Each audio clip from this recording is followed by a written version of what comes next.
No role plays, no conference calls, no BS. Chris and Lorenzo share 4 decades of combined experience to help you become a more effective leader. This is Hacking Your Leadership.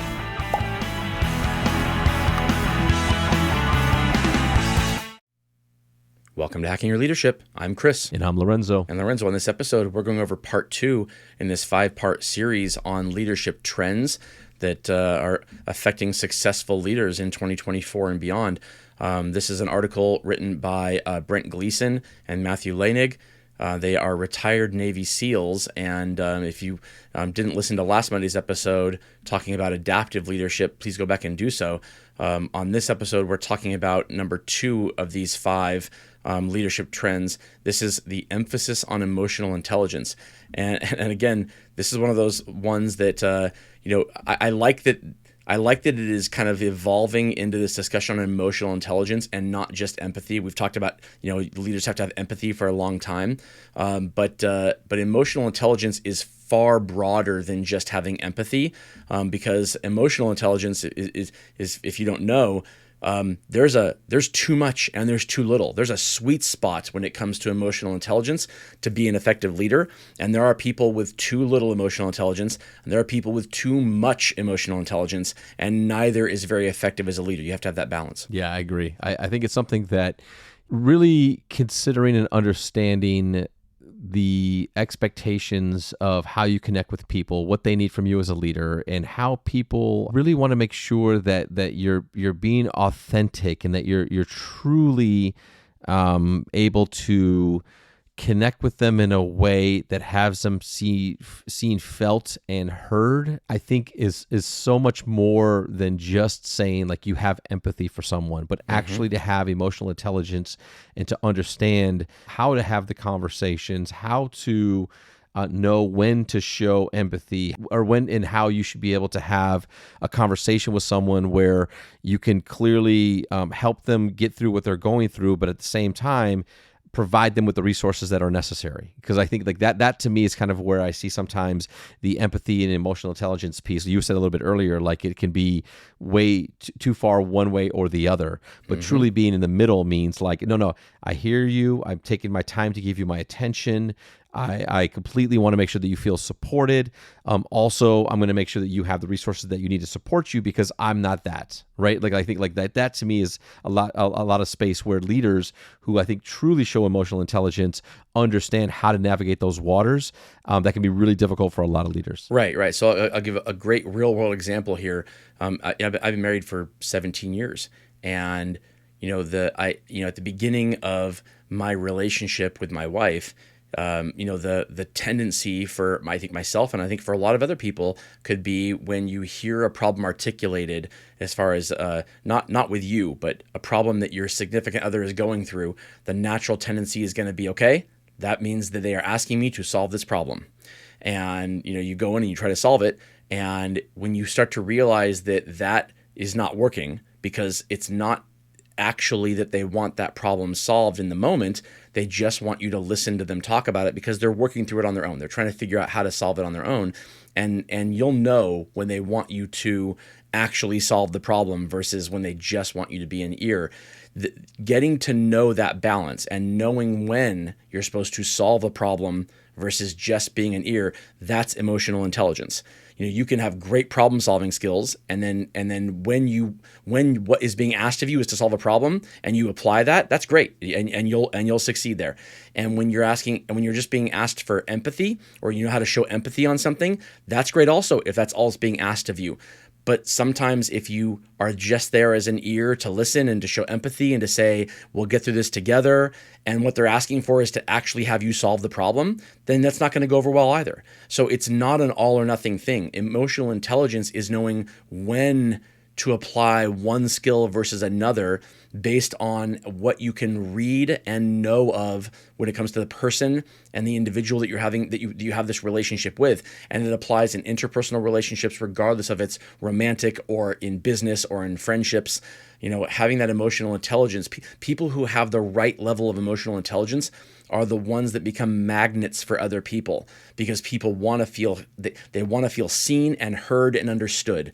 And the more that you can show that you see and hear and understand them, regardless of how messy they might be in the moment and how different they may be today than they were yesterday, what they're asking of you. The better you are at doing that and meeting them where they are, the more emotional intelligence you have, and the better you'll be able to lead your team. Yeah, I completely agree. I think that too, like the ability to I think make decisions is so important to this piece around emotional intelligence. And I think they even call this out in the article a little bit, where it's like, truly being able to know where people are coming from. And like, I think of times when maybe there's a conflict between two employees, or there's a conflict between a customer and an employee, or something like that that's going on, and having the ability to listen to what's happening, see what's happening in front of you, seek to understand, but also get a vibe and feel of the nuances of the situation, and be able to take all of that in to make the best decision possible. I think that's such a critical piece, because it's like, if you've ever, it was the old Key and Peele skit about text messaging. And how, like, there's no context in text messaging at all. Like, you misreading it and everything. Yeah. Right, you misread it because you project what you think, that, like, you project their attitude or their stance behind something when it's just the words they're saying.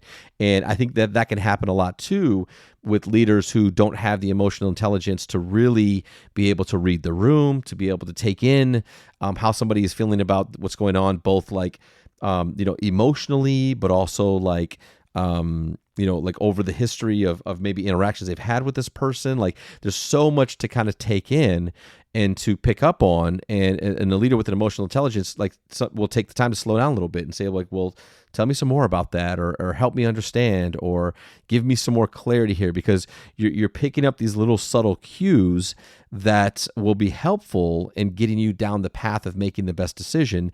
And I think that leaders that have a hard time with that, or they're not able to show up in that way, end up making decisions that cause more issues or problems. They then kind of maybe they push aside the small nuance, and they're just like, let's just get to a decision here on this conflict, and that's not helpful when you're really thinking about how to make sure that, again, people feel supported and they feel seen and heard.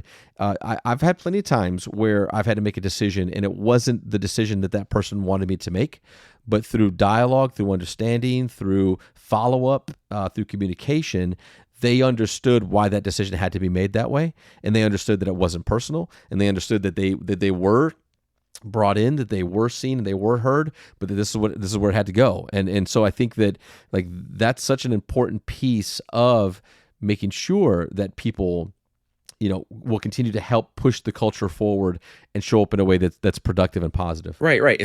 In situations where they may not agree with the decision, they still have to be able to agree with why it happened, even if they don't like it. And if you as a leader have emotional intelligence on how whatever the results are presented, that's much more likely to happen. In the articles, they specifically talk about decision making, and I love this because they use verbiage that I actually don't love. They say that leaders who consider both the rational and emotional aspects of decisions can make choices that resonate positively with their teams. And it might just be semantics, but when I hear the word rational and emotional, I immediately go to choosing the opposite of those two. So I hear the word rational, and I think, okay, so if it's not rational, then it's irrational.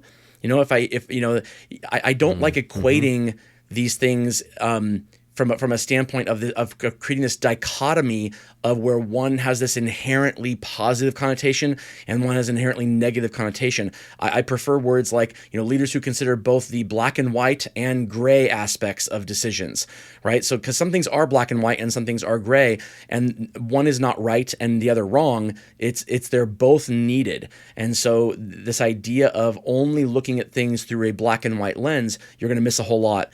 And if you're only looking at things through a gray lens, you're also going to miss a whole lot, because there are things that are very black and white. And if you think that, that your idea of whatever, you're trying to include everybody, you're trying to include everybody's opinions on it, you're looking at a situation that, with a lot of the gray, and at its heart, it is a very black and white issue, then sometimes the right thing to do is to just make the decision because it's a black and white issue. So again, being able to know the difference between the two and where each kind of, comes into play, without the other being seen as an inherent negative, or that a person who leans more heavily towards one way or the other is an inherent negative. I think it's a really important thing to do. Yeah, and I like that they called out kind of like the self-awareness and self-regulation, because I think sometimes having emotional intelligence is also really important, that you understand yourself.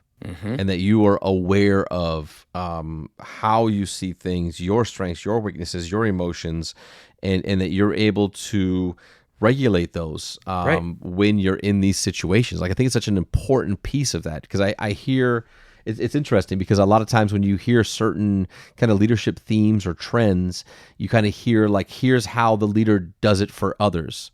But then you don't really hear, like, how does the leader do it for themselves? Right. And how are you making sure that that you're so aware of these things that you can not only role model that, but even explain it in a way. Like, I think it's a very powerful thing to truly have self-awareness and self-accountability, because then when you're talking to people and you're sharing things and you're kind of leading them, you can share what you've been through, what you thought, what you've learned, where you've made mistakes.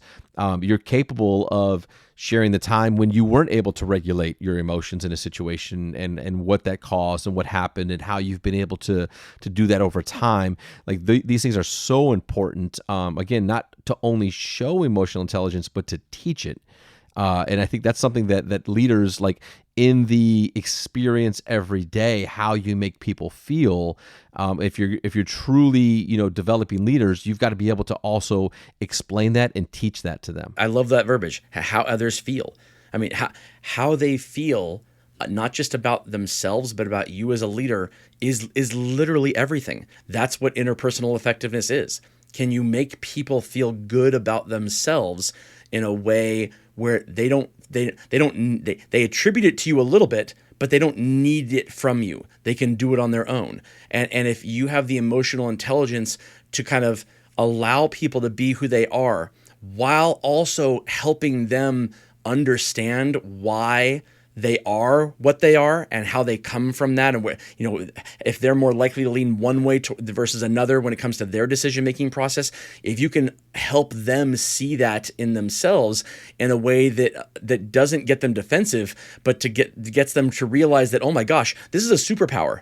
Like, to be able to know, to have this self-awareness rise to the level of being able to understand where I can be effective and where I'm not effective because I'm not good at this particular thing or that particular thing, and where I can, emphasize on bringing other people in so that they can take care of something that I'm not as good at.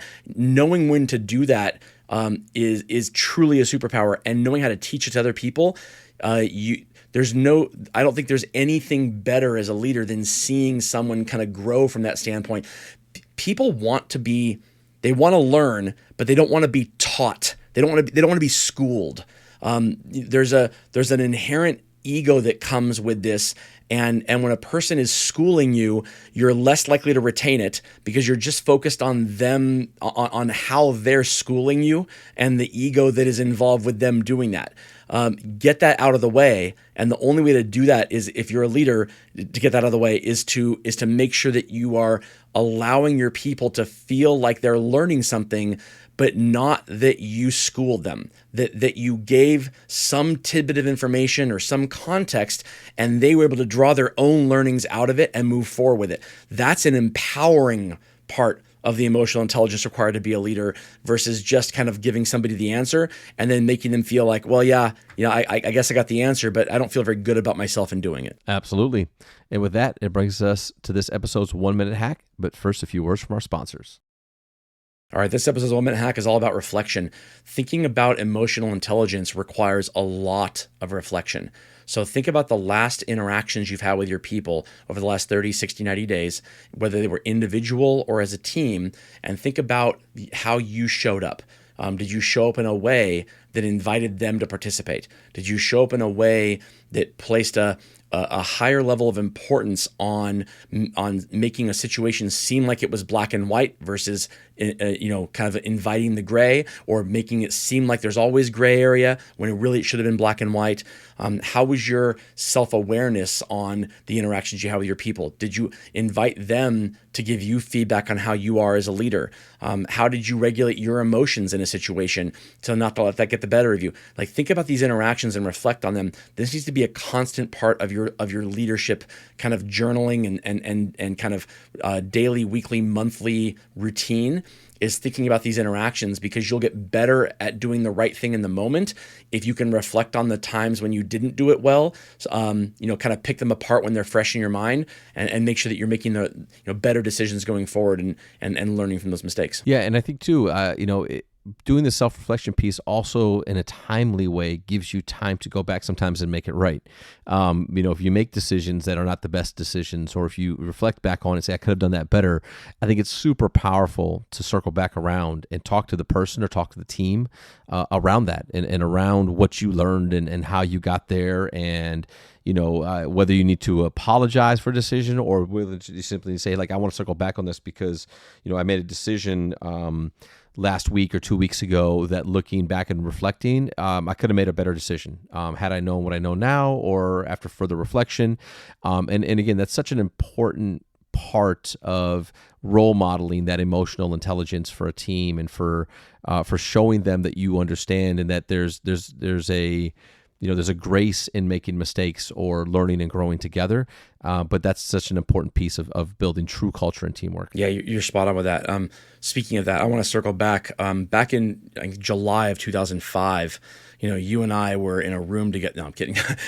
Very, very timely when it comes to this. Circling back to July of 2005 doesn't work very well. This has to be something that is done in the moment, which, again, very important that you kind of debrief this with yourself after you have these interactions, especially if you have kind of that feeling in the pit of your stomach, and you know what it is. You know that feeling when you think maybe this could have gone better. I'm not saying it was an S show, like it could have been fine, but if you think in the pit of your stomach that maybe something could have gone better, it becomes even more important to debrief that with yourself and to circle back with the person or group of people that you had the interactions with, because time is required to heal those wounds, but the healing can't start until everybody involved feels like they were heard and that they were able to kind of make their peace. So get very good at doing this. Absolutely. And with that, it brings us to the end of this episode. This is Hacking Your Leadership. I'm Lorenzo. And I'm Chris. We'll talk to you all next time.